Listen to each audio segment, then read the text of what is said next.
Assalamualaikum warahmatullahi wabarakatuh. Hamdan wa syukron lillah. Anak-anakku kelas 6 Ar-Razi, kaifa halukum? Semoga kalian dalam keadaan sehat walafiat, dalam keadaan semangat, dan Allah menjaga seluruh keluarga kalian dengan baik. Anak-anakku, kalau pekan kemarin kita belajar bersama-sama tentang materi pelajaran Asmaul Husna, ya, apa saja kemarin yang kita pelajari? Ya, ada As-Somad, ada Al-Muqtadir, ada Al-Muqaddim. Maka materi pendidikan agama Islam pekan ini atau bab yang kedua ini kita akan bersama-sama belajar tentang surah Al-Kafirun. Apa? Surah Al-Kafirun. Baik, simak surat Al-Kafirun berikut ini ya.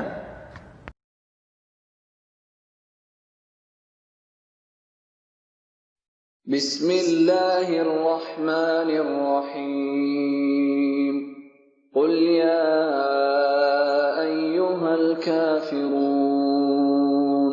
la a'budu ma ta'budun wa la antum 'abiduna ma a'budu wa la ana 'abidun ma 'abadtum wa la antum 'abiduna ma a'budu lakum dinukum waliyadin.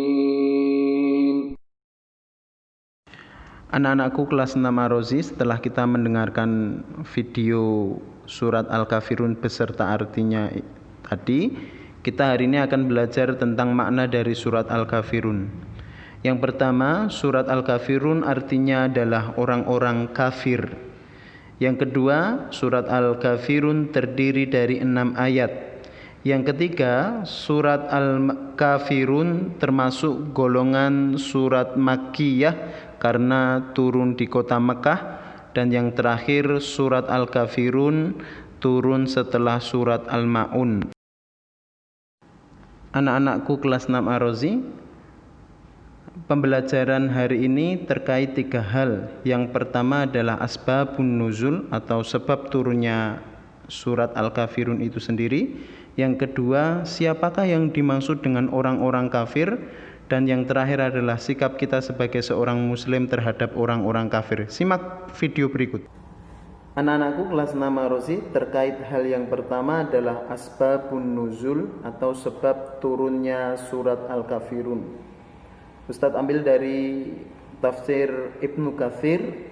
Ibnu Katsir menjelaskan bahwasanya surat Al-Kafirun turun atau sebab turunnya surat Al-Kafirun adalah berkaitan dengan kegelisahan orang-orang kafir Quraisy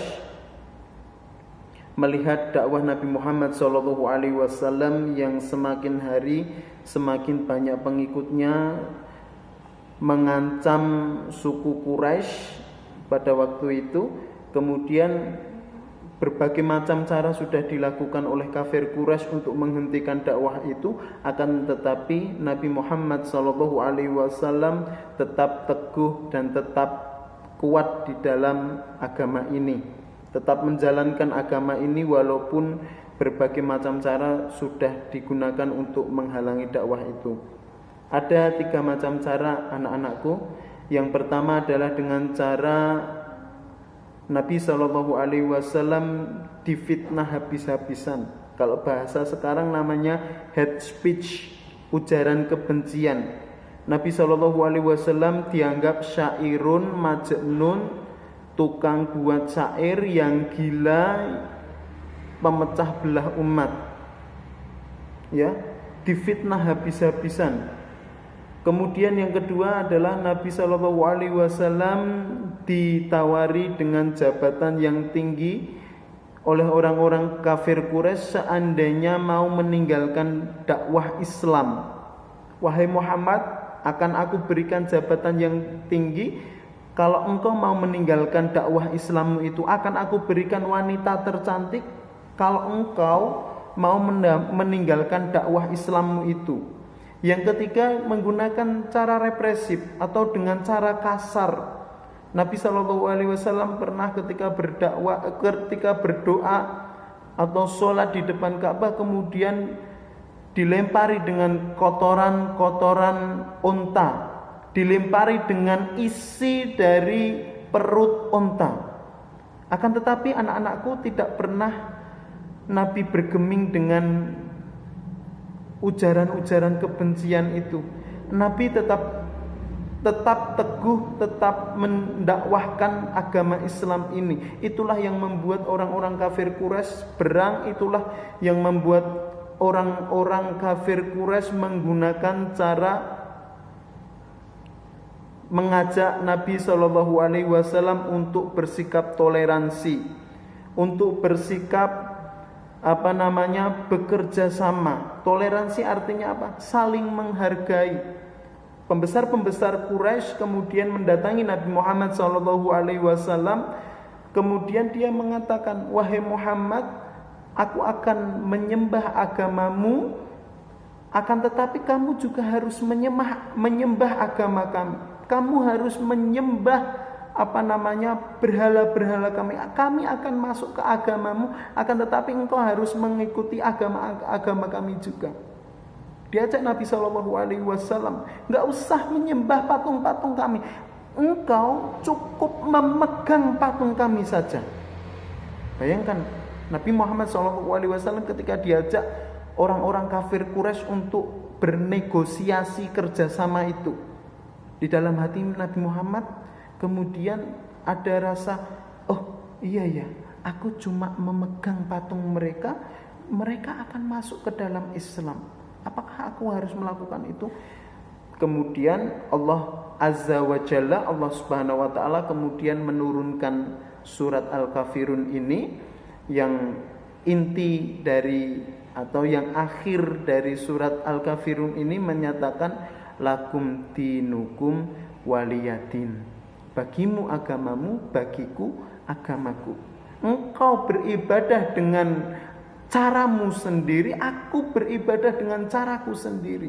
Karena engkau tidak akan pernah menyembah yang aku sembah, dan aku tidak akan pernah menyembah yang engkau sembah. Lakum dinukum waliyadin. Tidak, Nabi SAW tegas menolak, tidak mau melakukan peribadahan yang dilakukan oleh orang-orang kafir Quraisy. Itu asbabun nuzul yang pertama, anak-anakku, sebab turunnya surat Al-Kafirun. Yang kedua adalah siapakah yang dimaksud dengan orang-orang kafir? Inilah pertanyaan yang akan Ustadz tanyakan ke kalian. Nanti dikerjakan. Siapakah yang dimaksud dengan orang-orang kafir? Orang-orang kafir itu siapa sih? Ya, jawab pertanyaan ini. Yang terakhir adalah yang ketiga, bagaimana sikap kita sebagai seorang muslim kalau memiliki tetangga yang berlainan akidah atau yang berbeda agama dengan kita? Apakah kita sebagai seorang muslim, tetangga kita tidak sama agamanya dengan kita, kemudian mengucapkan wahai kafir? Nah, itu tidak boleh. Bagaimana? Coba nanti dijawab ya anak-anakku. Kalau kita menyebut wahai kafir, itu adalah sesuatu yang dilarang di dalam agama ini. Maka bagaimana sikap kita? Coba kita berpikir bersama-sama, ya. Itu saja dari Ustadz Mus'ab, 2 pertanyaan. Yang pertama, siapakah orang-orang kafir itu? Yang kedua, kemudian sikap kita sebagai seorang muslim terhadap seseorang yang berlainan agama dengan kita. Itu saja dari Ustadz Mus'ab. Wassalamualaikum warahmatullahi wabarakatuh.